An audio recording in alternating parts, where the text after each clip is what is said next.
This is VSiN, the sports betting network.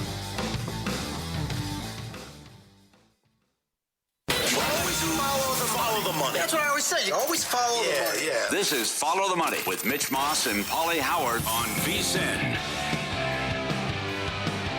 Here we go. Welcome in. It is Follow the Money on VSiN, the sports betting network. Mitch Moss along with Paulie Howard. We are live in downtown Las Vegas from the Circa Resort and Casino here on a football Friday. Loaded, though, with a little bit more than football, as, of course, we get game one tonight of the World Series. On the program, professional sports bettor Chuck Edel in 30 minutes, his best bets for the weekend in football. Mike Somich, VSiN host. You know he's going to have sides, totals, player props, ladder bets that he likes this weekend.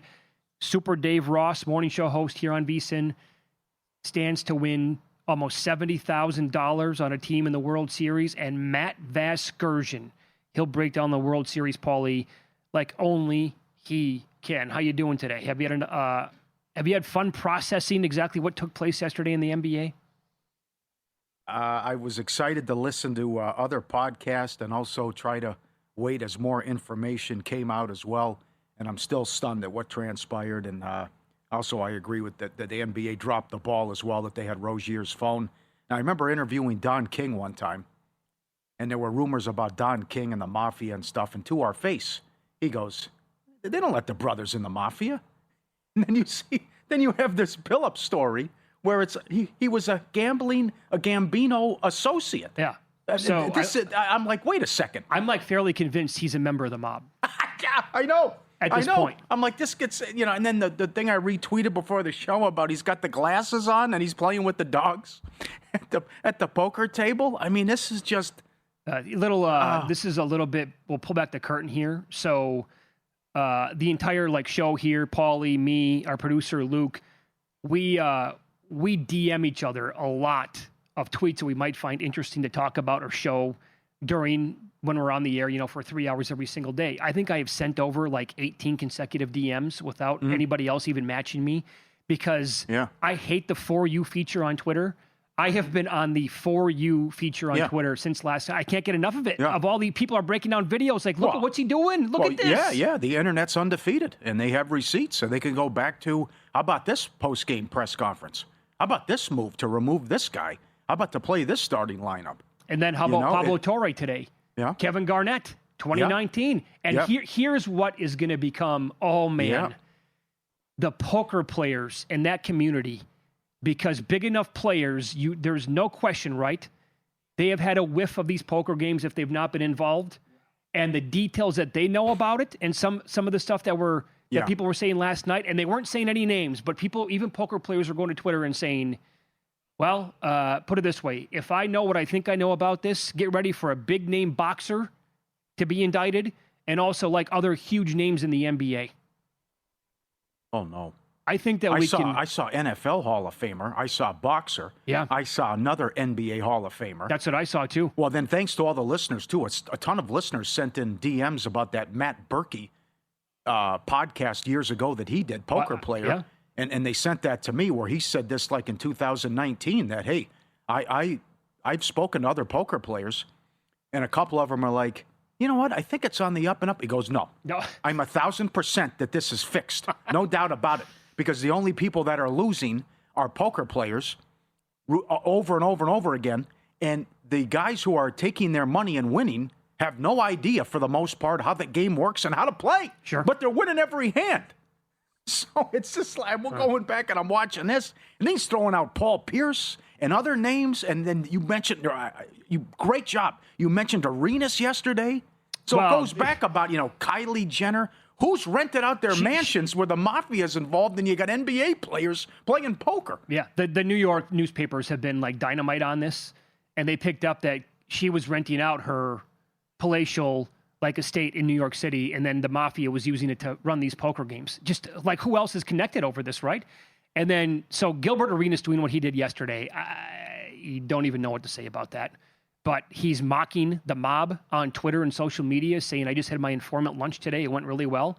And he was celebrating coming down the stairs of, the FBI last month. And this is also coming out now, too. He retold the story. Remember that game that he played with the Wizards against the Cavaliers in the playoffs, and it was an awesome series, and he had a 3 to tie it up, and then he was going to the free throw line down a couple, and he missed one of the free throws. And LeBron came over to him, and he's like, basically, you can read LeBron's lips. He told me, if you don't hit it, you know who's going to. And everybody thought he was talking about himself. Damon Jones never even played in the game. He was on LeBron's team. Yeah. Jones entered, I think it was in overtime, and LeBron found him purposely on the corner, and Jones hit the game winner. And LeBron, you can read his lips telling Gilbert Arenas, if you don't hit it, you know who's going to do it. And Gilbert's like, he wasn't talking about him, he was talking about Jones. And he never played in the game, came in overtime, and LeBron found him in the corner. He said that was the ultimate insult to injury, that he actually passed it to him knowing what it would do to me. Yeah, that's like Pippen, the mailman. The mailman doesn't deliver on Sundays, and he misses both free throws. I can't get enough of it. God. Yeah, I know. All right, so the World Series is underway tonight as well. Super excited about this. I think the Blue Jays are live here. Now, I did bet the Dodgers. I have it in pocket 7-1 before the playoffs. I'm keeping it simple. I'm not getting cute. I put my original bet on the Blue Jays at plus 215. So I'm good. I can watch a series, and I'm going to be a winner either way. But here's what you look at Blake Snell going tonight in game 1. It's the right call. The guy's been awesome in the postseason. Now, he only made 11 starts in the regular season. 7 were at home. His ERA was 1.17. He struck out 11-plus Ks per 9, batters per 9. He was 0-3 in 4 away starts, and his ERA went from 1.17 at home to 4.30 on the road. Well, fast forward to the postseason, he's made 3 starts. The game against the Reds, he went 7 strong, struck out 9, gave up 2 earned. They got the win, and so did he. He has made 2 road starts since then. At Philly, 6 innings, 1 hit, no earned, 9 Ks, and then at Milwaukee, game 1, 8 innings, 1 hit, nothing, 10 Ks. So I just, what do we do with those? It was such a small sample size in the regular season. Just crumple it up, throw it in the trash. Doesn't mean anything. That's what I'm thinking here. Well, we got a lot to digest here and dissect. Number one, what will Bichette do? Bichette's hitting cleanup. He hasn't played since September 6th. What's he going to look like? I can't get enough of the props. The creativity's fantastic. All the Ohtani props. He was 2 for 25 before he erupted and had 3 home runs in the clincher against Milwaukee. Snell to have 10 Ks is plus 725. I mean, I know the Blue Jays are so good not striking out, and the Dodger pitching staff's been awesome with the whiff rate and what they've done, but this guy's been money. And I know with this run that he's had, he's 5-0 with a 0.68 his last 5. He's been so good in the playoffs. I just think he's too good, and this team is too good, and they embrace the villain role, too. You know, what Robert said after they clinched about people said they were sick of the Dodgers. We'll get used to us. We're here again. Can a team repeat for the first time in 24 years? You got Canada involved, but between this huge payroll and the tax and everyone they have and this ridiculous lineup and rotation they can trot out there every single day. This is interesting, though, and I guess it has nothing to do with this team. They are 1-11 all time when they're on the road, game 1 of the World Series. Is that right? That is nuts. For this storied organization, yeah, no this kidding. Great organization, 1-11. Game 1 of a World Series on the road. So, I mean, there's a lot of tough questions here and hard to break it down. They'd be the first NL team to go back-to-back since the Reds in 75-76. I'm picking Dodgers until anyone can, make them look human. I mean, until someone can get to this pitching staff, and I guess if the one team that can do it would be Toronto, but I just think they're too good, and I don't know if you said it earlier. What if they get the bats going? They're 9-1 in the playoffs. They've won 14 of 15 overall going back, and the bats have been silent. Sure. Well, so here's the thing. If their bats get going, the Blue Jays bats in the postseason, they have a slash line of 296, 355, 523 with 20 home runs and 26 doubles. That's in 11 games. Can we get some overs then on a game-by-game basis? And also, one of the reasons why I think the Blue Jays here are live is that they only struck out 17.8% of the time, lowest in baseball. They have home field. They scored 431 runs at home compared to 367 on the road. They struck out 254 fewer times than the Dodgers as well. And Toronto led the league in hits by 35. That's pretty strong. They are also 12th in hard hit percentage and 16th in barrel percentage overall. So if they limit the strikeouts again against this magnificent Dodgers pitching staff, that means that they're going to be putting the ball in play because they don't walk a lot. They're like very middle of the pack in terms of drawing walks, 8.4% of the time. So at some point, the longer the series goes on, if they're not striking out and they're not walking, putting balls in play, some of those balls are going to drop. And I think they're going to have runners on the paths here, and it's going to be what is their batting average and what is their overall numbers with runners in scoring position, I think is what it's going to come down to. Make them work. Snell can walk people. Maybe he can chase them by the 5th inning. That can happen. And then get to that bullpen. There was some props here. I played Vlad over 1.5 total bases. He's gone over that 7 of the last 10. I got to play Big Earn to get a base hit. He's been so good against lefties all year. I think Big Earn can get a hit. And again, the props are just phenomenal, though. Like what to do with Ohtani, what to do with Muncy. Could be a big series for Muncy. And the other thing is the Freeman stuff. The Freddie Freeman stats that you read yesterday are unbelievable. That he's gone deep in 6 of the last 7. Yeah. And he's got a hit in 11 straight World Series games. And can he do this now? Be the first player to go back-to-back MVPs. Which I remember last year. I mean, he goes grand slam right off the bat. Will there be a grand slam in the series is 12-1? And then he hit the iconic blast to start the sucker. Well, that was, I mean, let's be honest here. We all knew, and I was at the Boise State UNLV game. A bunch of us were watching it, and we had a suite for that game last year, and we watched the Dodgers game at the same time. None of us in the suite could believe that he put in Nestor Cortez. Yeah, that's right. Like, what are you doing here, pal? We said it as he was making the move. Yeah. We'll dive into the NFL coming up next. I will give you an angle that is 68% going back 25 years, and it involves a team that is also really strong here. Details on that next on VSiN.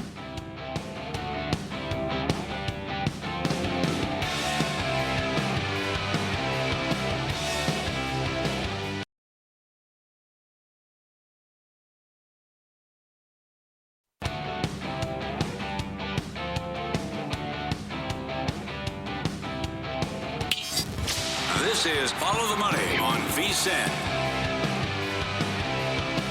Welcome back.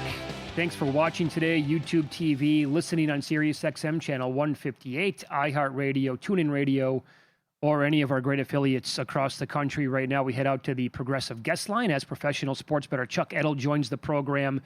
He is currently in 8th place in the Friday Night Football Invitational here at Circa with Matt Humans. 25-24 overall. He is the defending champ in that contest. Chuck, thanks for the time as always. How are you today? Doing great. How about you guys? You're really well. Let's begin with this. I've heard pretty much nothing but Mississippi State this week at home against Texas. Earlier today, that number went to 7.5 at some spots anyway. And Texas, obviously last week, I don't know how they won that game, and they looked terrible in the process, but somehow they pulled it out. But you're going to go on the other side here. You like the Longhorns minus a touchdown. Why? Yeah, and again, obviously a bad game there last week, and, you can't always look at that last week. They were coming off a big game the week before against Oklahoma, which was, one of their bigger games of the season, that big rival there. They did beat them 23-6.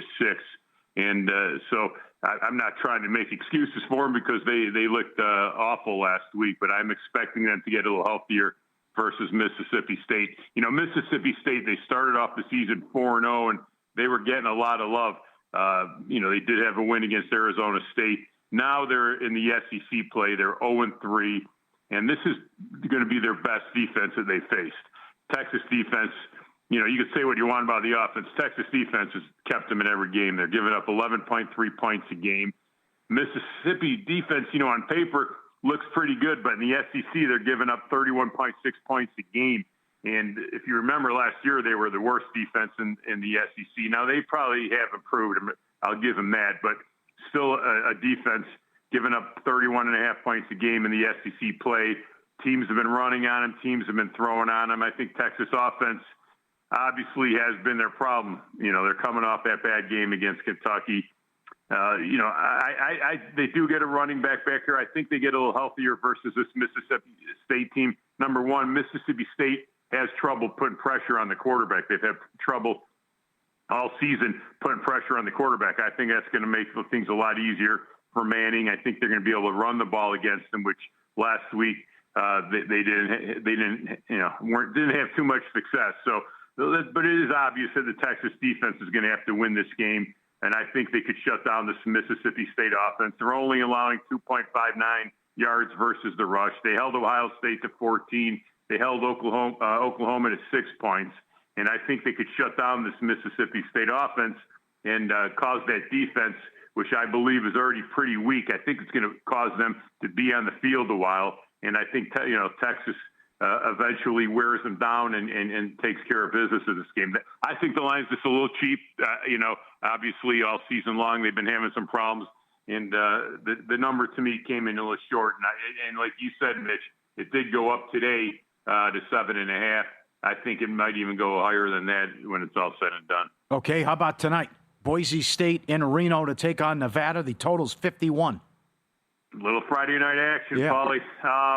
This is a total here that I'm gonna play this thing under. The game sets up real nice for Boise to run the ball and control the clock. I mean, if Boise has, in a perfect world, that's what Boise wants to do is, they could throw the ball, but they want to be able to run the ball. They want to control the clock. They want to throw when they want to throw. And this Nevada defense, which isn't too good, but if their strength of the defense is that secondary. Against the rush, they have struggled, and I think Boise should have no problem running against them. I think, like I said, I think Boise is going to be happy running the ball, controlling the clock. Nevada defense, so that's not their problem. It's their offense.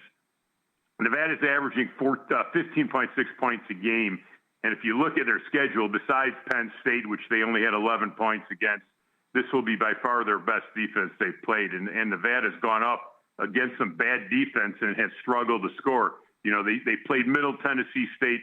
Middle Tennessee's been getting torched. They give up 30 points a game. Nevada had 13 against them. They played a Western Kentucky team giving up over 23 points a game. They put up 16. Every team Nevada has played this year, they have scored less points than that team is averaging giving up. And now they're going to play a Boise team. I don't think they score too many points here. I don't think Boise, will continue to keep the foot on the gas pedal. I think they'll be happy running the ball and controlling that clock. This is a Boise team who's played a good schedule this year, and they've been, they have, that game against UNLV last week, it did get a little crazy, and they did give up 31 points in that game, but that was a real fast-paced game. This game should be much slower. Nevada averages 61 plays a game, which is right on the bottom of the NC2A. So I'm hoping that continues. And I think this total right now is sitting pretty much at 51. I would say it closes 50 here, and before it's all said and done. Chuck, I'm probably putting you on the spot here, and I don't know if you have your power ratings in front of you or not, but on this Boise team, do you recall how much you dropped them in your power ratings after that drubbing at South Florida in week 1, and then how much you've re-raised them since?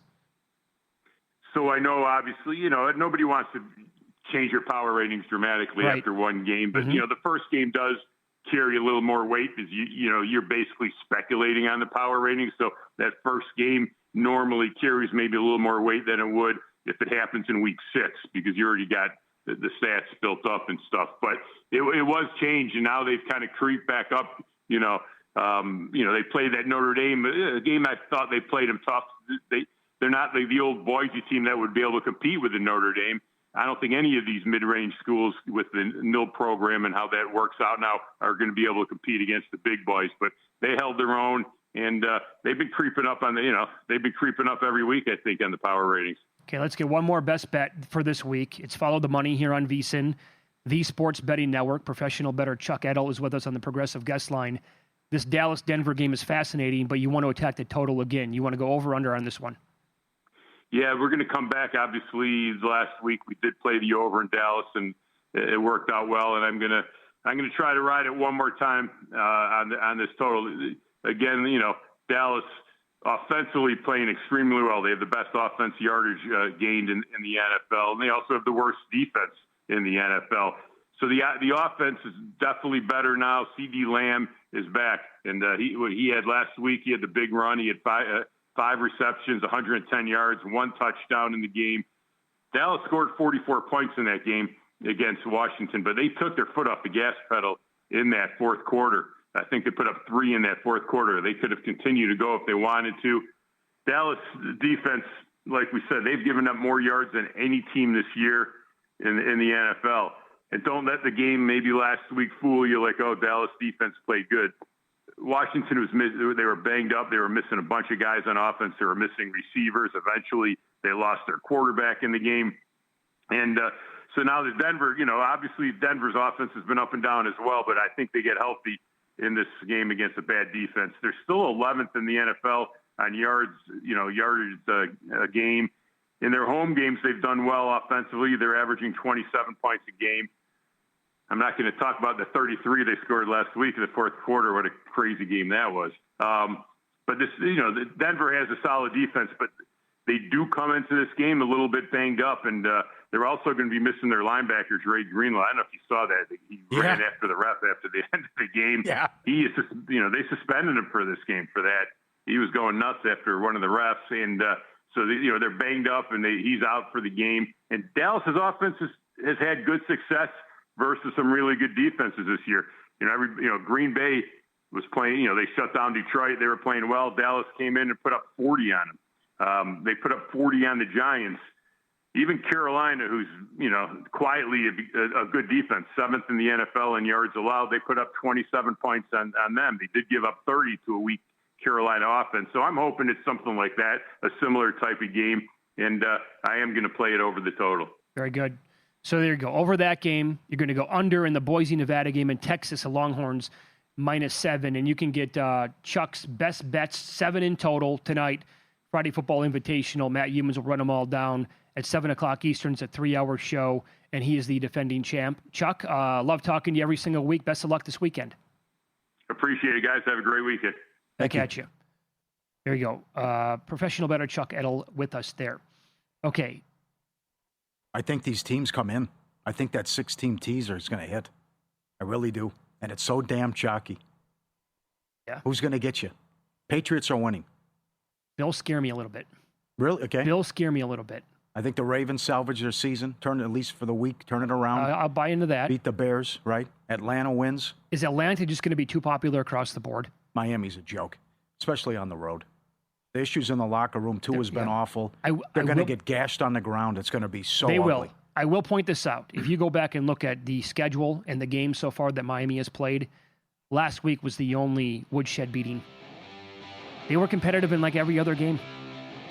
Win some, lose some is up next. Paulie's going to tell you about multiple props that cashed last night, at least at 25-1. Next on Follow the Money, VSiN, the Sports Betting Network.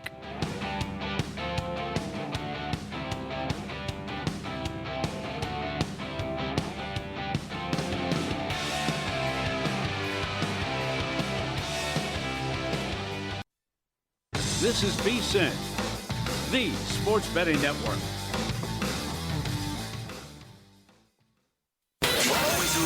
Follow the money. That's what I always say. You always follow the money. Yeah. This is Follow the Money with Mitch Moss and Paulie Howard on VSiN. This hour sponsored by Better. Better Picks, the daily fantasy sports app where your sports knowledge turns into real cash fast. Download Better or visit better.app now. Sign up today, get free money, and no deposit necessary. BETR, better.app. All right, let's start the hour here with a bunch of plays in the National Football League for week number 8 as VSiN host Mike Somich joins the program. You can get his podcast with Patrick Maher. It is called Sharp Money. Drops every single Monday and Thursday, and he's on the Progressive Guest line. Mike, thanks for the time as always. Let's begin in a rematch of a game that we had only a couple of weeks ago on that Thursday night where the Giants took apart the Eagles, specifically in the second half. So here you go. Fast forward to Sunday. Now Eagles without A.J. Brown, laying a touchdown or so in that neighborhood, 7.5. Do they get revenge coming up this week, Mike? I think they do. I think you're going to get a very focused Eagles team in this game, not just because of that loss, but when you hear about the locker room interviews you're getting from the Eagles this week, you've got multiple players coming out and saying it was one of the worst games they played of their career. They want to get revenge. This should be a pumped up Eagles team heading into this game. They have advantages all over the field as well. They were not able to get their running game going or the deep passing game going against the Giants on that Thursday night. I don't see the Giants being able to stop them again this week. And I also kind of question What do we get from the Giants here? Off of that fourth quarter where they absolutely gave it up to the Denver Broncos, allowing the Broncos to put up 33 and blowing a 3-possession lead with less than 6 minutes left in that ball game. This is just one of those spot plays for me where, because of the Brown news, you saw sevens pop back on the board today. It was almost 7.5 painted yesterday and today before that news. Now that you don't have Brown in there, you can get the 7 with the Eagles again. I want to jump in there. I want to lay the 7 with this Philadelphia Eagles team, who even not at full strength, I think has advantages all over the field with Devonta Smith, with Barkley, and with Goddard. So let's go ahead. Let's lay it with a very motivated Eagles team this week. All right. Very good. I think you think this line's getting out of control and absurd, right? That 1-5 Baltimore's up to 7? It really is. Like, look, if I went back to my priors at the beginning of the season, I could get to 7 here. And I understand this is a kitchen sink game for Baltimore, but we don't really know what to expect from the Ravens with all of these injuries coming back. We haven't seen Lamar Jackson at practice to the level that I would have liked to see him leading up into this game. We know you're getting pieces back on this defense, but even when they were fully healthy at the start of the season, this wasn't a defense that was dominant. On the other side, we've seen the Bears play a couple very good games out of the bye. The offense seems to be clicking a little better, able to run the ball with both Monangai and Swift in the backfield. Now, injury report, not great for the Bears today. That's the one main concern for me here. But I can't get to 7 with the current versions of these two teams. Again, if this was preseason and we were looking at just priors, I could see why this is 7. But with everything that's happened through the first 7 weeks of the NFL, I think this game should be closer to 5. I was happy to play at 6.5. Now we're getting the full 7. I'm going to put another unit in here because I like the Bears quite a bit catching the full touchdown. All right. Do you think the Broncos would currently be a 3.5-point favorite if that craziness at the end of the game on Sunday at home against the Giants never happened? And I mean, by that, I mean, it's like 26-8. It's a burial, and they just don't have that comeback in them. No, I don't. I think this would be a game that we're seeing on the other side of 3. I think if let's say it finishes 26-8, this is probably a Broncos team that's minus 2.5, and it's a Broncos offense that we are talking a lot more about how they have struggled now week in and week out. We have not seen Bo Nix consistently play good football. We're just 2 weeks removed from a game where they probably could have lost to the Jets over in Europe, where this offense was absolutely atrocious. And I understand you've got a bad Cowboys defense. You also have an elite Cowboys offense, one that is going to be able to score against this Denver defense. So it really comes down to the question, do you trust the Denver Broncos offense to go score for score with the Cowboys?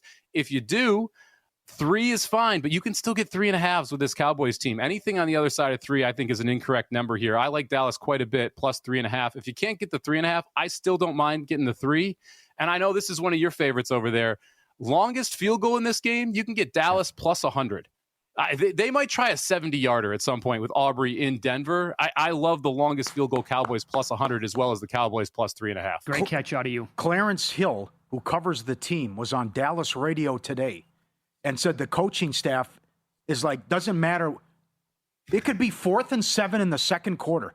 If it's 66 yards, so be it. They're going to trot him out there. Good. That's what they said. I know. It's like a 40-yarder for him. I would love to see Denver score with like 5 seconds left in the first half and just kick it into the end zone, and Dallas comes out on their own 35 and just lines up for a field goal. Just to see, hey, let's see if we can get it there, right? Why not? Totally. Why not try it in Denver? It's going down. He's hitting from 70 on Sundays. You know who Aubrey is? Aubrey is Steph Curry. Like Steph Curry from half court, I'd take over half the league from the regular line. And remember his unanimous MVP year? He was more efficient from 28 feet and out than Dwight Howard was at the rim. Correct. That's absolutely bananas. That's what Aubrey's turning into here. Yes, that's my favorite stat. Dalton's on a 5. What do you guys? Sorry, go ahead. What do you guys think Aubrey is worth on the line? Is there a kicker? Like he's worth what, 1.5, maybe 2 full points if you take into the fact that he's one of the most efficient kickoff kickers as well with the new rules. Like it's amazing to think that a kicker is that valuable to a team. He's 91% career from 50 plus. Yep. I mean, put it this way. He's made what, 5 or 6 from 60? Sure. Like, would you be as excited to bet the Broncos in this game, Mike, if Aubrey all of a sudden was on the injury report? No, I wouldn't be playing the Cowboys because it changes the kickoff as well. He is one of the best kickers at this little knuckleball kick. Yep. And so the starting field position for their opponents is around the 20, 25-yard line versus them starting at the 35 consistently with 1 first down away from field goal range. It's a huge difference. Yeah, he does a great job, no doubt. Dalton 5-1 overrun with Carolina. Bills off the bye. Let's see what McDermott can do. Total of 46.5. As we mentioned earlier, Bills' second worst run defense.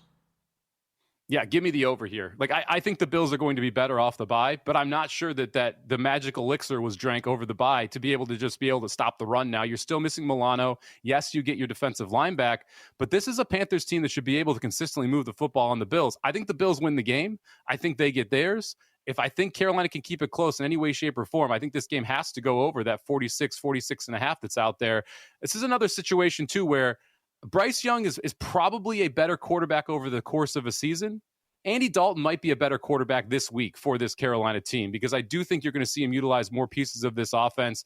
Xavier Legette all of a sudden had a turnaround game. Coker's looking a little bit better. I think he has a shot for having a decent game in here. And you still have Ted McMillan out there who is improving. I think this is a Panthers offense that will be effective against the Bills, and that forces this game over the 46 and a half total. Follow the money here on VSiN, the Sports Betting Network. Our guest, Mike Somich, his podcast is called Sharp Money, every Monday and Thursday with Patrick Maher. You can get it wherever you get your podcast.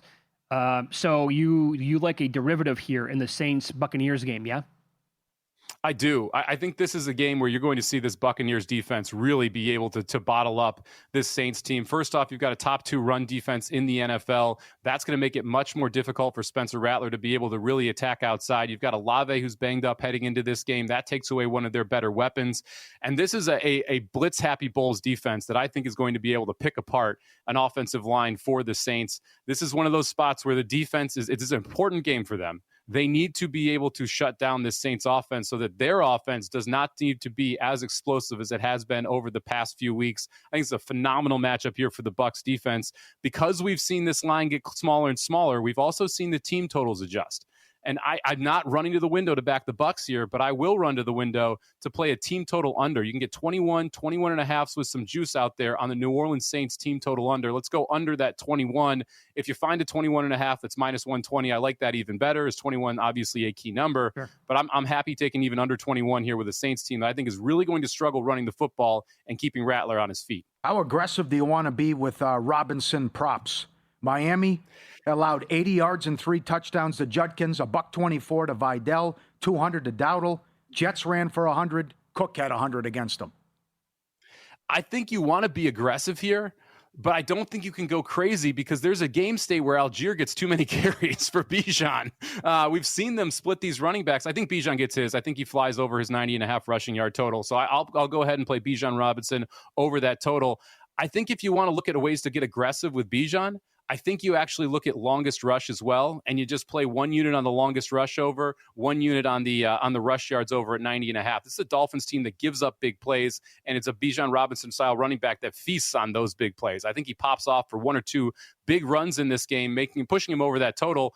I don't want to ladder him to 150, 175, anything crazy like that, though, because he's not going to get all the carries, especially if the Falcons win by margin. You're going to see more Algier in the second half, and that, to me, makes it difficult to really go nuts on the ladder with Bijan. Yeah, good point. Okay, so I have the under in the 49ers-Texans game. On Wednesday, it came out that Kirk, wide receiver for the Texans, had a hammy, and now their best weapon, Nico Collins, dealing with a concussion here. So is there a player that you actually have some trust in this week that Stroud might be throwing the ball to? I do. Look, I think this is a pretty good matchup here for the Houston Texans, and we've seen this number bounce around. I actually laid the Texans -2 in my look-ahead article last week. Now, I thought we were going to have Kirk and Collins in there, so I still like the Texans side just because of the matchup scenario, but I really wish we had both those pieces in there. I would not bet the Texans now at the 2.5. I will be betting Jalen Noel props, though. He is the rookie wide receiver from Iowa State, one of the 2 that are on this team that seems to be the one that is developing the fastest. If you watch the second half of last week's game, he was the wide receiver that was getting the targets after we saw Nico Collins leave that game. His receiving prop is at 35.5. I'll take the over there, and this is someone I would ladder. I think Noel could be the number 1 wide receiver this weekend for the Texans and could end up having a game where he has 70, 80 yards, and you're looking at big plus money prices if you ladder him up. Excellent. You can follow Mike on X. He's at SalmoBomb18. The podcast called Sharp Money, again, every Monday and Thursday, but also Ready, Set, Bet with Matt Brown, and the contest show tomorrow night, every Saturday, 9 o'clock Eastern, 6 o'clock Pacific, must-watch television. Mike, that was great. Love talking to you. Best of luck this weekend. Appreciate it, guys. Check out VSiN at the track as well. Yep. Breeders' Cup next weekend. We got you covered on both Friday and Saturday's full cards with 2 shows next week. Beautiful. Thank you. Thank you. And he was on the Progressive Guest Line. Okay. I know that you're going to go nuts at some point today talking about tight end weekend. Mm-hmm.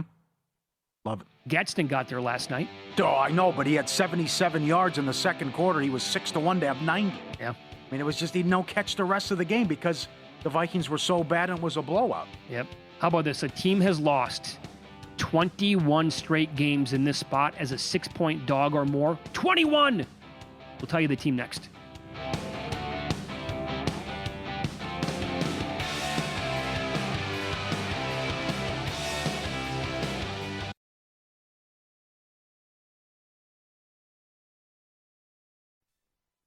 This is VSiN, the sports betting network. Always follow the money. That's what I always say. You always follow the money. Yeah. This is Follow the Money with Mitch Moss and Paulie Howard on VSiN. Very busy hour coming up. More games, Week 8 National Football League. Nigel Seeley's best bets in soccer, our best bets, in-pocket plays. And we'll begin the hour by going out to the Progressive guest line and discussing Game 1 of the World Series and the series overall with the great Matt Vasgersian, MLB Network. Matt, good afternoon. Thanks for the time as always. How are you, pal? Yeah, good, guys. This is such a fun time in the hours before a Game 1 to see what people think of sides and props, and not to mention, I think it's a really good matchup. We got a good World Series on paper. Let's hope we get more than 4 or 5 games out of it. Yeah, I totally agree. Now, I was looking around last night at a lot of different books here in Las Vegas for just overall series prices, and the best number I could find anywhere was Toronto plus 215. Now here at Circa, and Circa was the lowest in the entire market, I think, on the Dodgers until right now. They are now 260 on the Dodgers plus 220 on the Blue Jays, and I get it, we're 4 hours from LA, and they might be taking a lot of money from Dodger fans. Who knows? But what do you think about that price as we're 2 hours away from opening pitch right now, or first pitch? I don't see a world where the Dodgers lose 4 out of 7 games. I just don't. With the way their starting pitching is lined up, all of them good right now. I get back to this too. They haven't played their best baseball, and they've lost 1 game in the postseason. Shohei Ohtani, with the exception of the first postseason game he played in when he hit the 2 homers, or was that the second one, the game against the Reds, and Game 4 when he was put up the performance for the ages, he didn't do anything in between those 2 games. Yeah. He still wins series MVP, by the way. So for people that like to play futures, MVP futures, you have to have a little exposure to Shohei, because it could only 1 game is all it takes, as we've seen, for him to sway a vote like that. I just can't see them losing. But having said that, I wouldn't be comfortable laying that price either. I don't think there's any value on either side for a better. Yeah, we've mentioned it a couple times this week. What if they get the bats going? And that's a scary thought because his pitching's ridiculous, and they've won 14 of their last 15. Some of the props that we find fascinating are the K props. Toronto doesn't strike out. The Dodgers' #1 whiff rate in the postseason. Snell, 6.5 tonight. What do you think? Against any other lineup in any other circumstance, I would just auto play that Snell number because he's that good.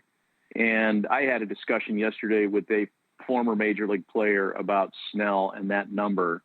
And his take was, look, Toronto doesn't strike out. What did Toronto do against Tarek Skubal? If you want to, try to find a comparable dominant lefty.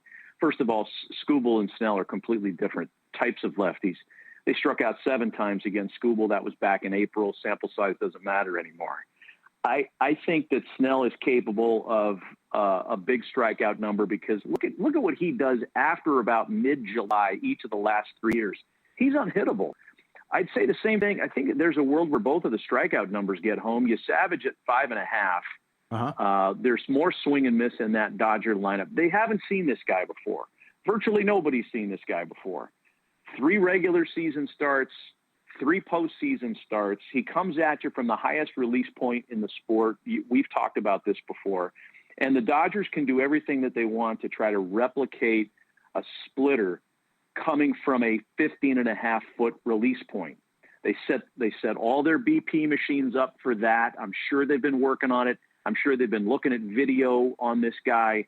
Whole different thing when you see it in person, of course, especially at Rogers Center, where, according to a couple guys I've spoken to who have played there, the batter's eye there is a little different. It's set differently. So there is a chance that release point coupled with that batter's eye makes it even harder for him to get picked up at home. I think if I had to pick one of the two strikeout sides, I think Savage has a pretty good shot at getting to six punch-outs tonight. Wow, no, that's just phenomenal intel right there. And, you're right about Snell. He only made 11 starts in the regular season. But when you look, it's a very small sample size too, Matt, right? Only 4 starts on the road, but it was an ERA of 4.3. When he made 7 starts at Dodger Stadium, the ERA was like 1.17. But the 2 starts on the road so far in the playoffs, 6 innings and 10 strikeouts against the Phillies, or 9 strikeouts and 1 hit allowed. And then at the Brewers, he had that unbelievable game, 8 innings, 1 hit, and a bunch of strikeouts as well. Like those numbers from a very small sample size in the regular season on the road mean absolutely nothing to me. No, it's really true. I'd throw it all out in a game like this. I mean, we saw him in the 2020 World Series. That was when, the Waterloo moment with Kevin Cash taking him out late in the ball game, and it got away from the Rays at that point. I also, when you talk about strikeout numbers, these numbers are built on opposing lineup tendencies, and it's a season-long sample size. I was surprised to see Dalton Varsho in the lineup against Snell today. I thought they'd do whatever they could to get as many lefties out of the lineup. They've got to play Jimenez at shortstop. Playing at second base, Bo Bichette at second base is really interesting. I don't know how limited he is to move around on that ankle, but it tells me that Springer wasn't ready to play defensively. They got to have Springer's bat in there, but the knee might still be giving him a hard time after getting it hit in the LCS. He's DHing. He strikes out. Schneider strikes out, who bats second.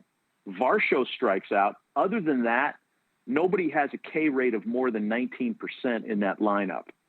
So it might be harder for Snell to get to 6.5 than Savage 5.5 tonight. Very good. Excellent. Do you think this villain role that they've kind of embraced and what Robert said after they won the NLCS, is this good for baseball with the repeat and the payroll and maybe they win 3 of these in a row? I think it's good for baseball whenever there's that, that villain, that team that everybody outside of their immediate fan base is rooting against. I mean, as if Canadians needed a more of a reason to not like us down here, as America's hat, the continent hogs that we are, the skinny bacon lovers that we are. They would love to beat the Los Angeles Dodgers. The only team they'd like to beat more is one that they've already defeated in the Yankees. Mm-hmm. Yep. They'd love to beat the Dodgers. And there's still little brother syndrome going on with Shohei going up there and taking the meetings a couple years ago, and they give him a hat and he kept it and hasn't given it back yet. Like, that's a whole thing that they're talking about up there at Media Day, which is hilarious. So yeah, I think it's good for the Dodgers to be this good. I don't care about the payroll. Makes them more dislikable if you're not an LA guy. And I think it's good for sport. It's good for baseball. And how about this, by the way? And I'm talking myself into this. When you talk about MVP futures, and I think that's one of the more interesting angles in a World Series, there is a weird world where Trey Savage at plus 10,000 on FanDuel yesterday when last we looked. If think about it this way. He's going to pitch at least twice if the series isn't a sweep. If Toronto gets some traction, say he dominates tonight, his next start's going to be at Dodger Stadium. Say in a perfect world he's good there, and then maybe he's available for a Game 7 out of the bullpen or even starting a Game 7, which would be hard to imagine. At plus 10,000, I mean, Cole Hamels won World Series MVP as a starting pitcher. It can be done. It can be done. Now, you're assuming a lot of things. You're assuming Toronto's going to win the series. So that assumption right there is going to take a lot of people away from any Blue Jay for series MVP. But I don't know. Show me what were the pre-series odds on Steve Pearce to win MVP in 2018. Absolutely. Yeah. Good call out of you. Yeah. And I remember the A's as a fan of the 80s and 90s teams growing up watching Ricky Henderson and the Bash Brothers. I remember what happened against the Reds.